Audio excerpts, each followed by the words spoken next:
धन, ऐश्वर्य और शक्ति। एक राजा के पास सब कुछ था, लेकिन एक चीज नहीं थी, दया।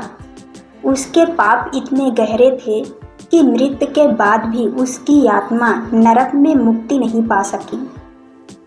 ये कहानी है उस पापी राजा की जिसने जीवन में राज्य किया और मृत्यु के बाद अपने ही कर्मों की यातना भोगी।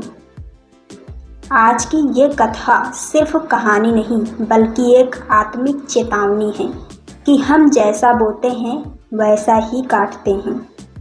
प्राचीन भारत में एक राज्य था, कामगढ़। उसका राजा था सोमसेन, शक्तिशाली, वीर, लेकिन बेहद क्रूर और निर्दयी। प्रजा की पुकार नहीं सुनता था, ब्राह्मणों और संतों का अपमान करता था, मंदिरों को लूटकर अपनी राज्य सभा सजाता था, स्त्रियों को वस्तु समझता और दासों को जानवर। उसके लिए धर्म सिर्फ दिखावा था और सत्ता उसका धर्म। एक बार एक वृद्ध साधु ने उसे चेताया, हे राजा, समय रहते चेत जा, नहीं तो तेरे पाप तुझे निगल जाएंगे।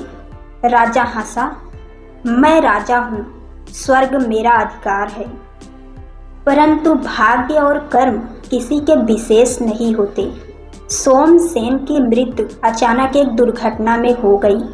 राजा की आत्मा को उम्मीद थी कि वह स्वर्ग लोक पहुंचेगा, लेकिन उसे काला अंधेरा और भयानक आकृतियां लेने आई।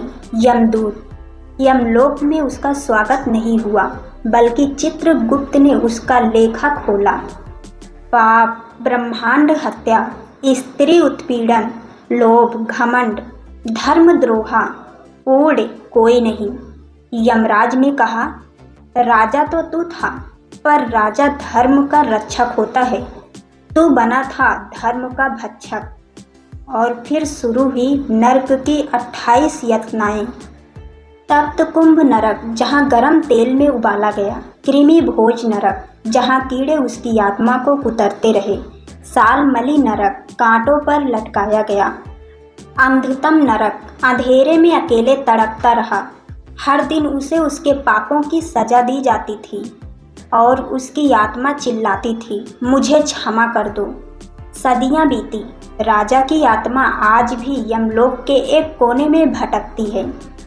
उसकी कराह हर पूर्णिमा को सुनाई देती है। वो कहती है, काश मैंने धर्म निभाया होता, काश मैंने सेवा की होती, काश मैंने किसी एक भूखे को भोजन दिया होता। उसकी आत्मा बार बार जन्म लेना चाहती है पुण्य कमाने के लिए, लेकिन उसे पुनर्जन्म की अनुमति तक नहीं मिलती, क्योंकि उसका पश्चाताप अभी भी स्वार्थ से भरा है। मित्रों, ये कथा सिर्फ उस राजा की नहीं, बल्कि हर उस व्यक्ति की है जो अपनी शक्ति और अहंकार में धर्म और करुणा को भूल जाता है।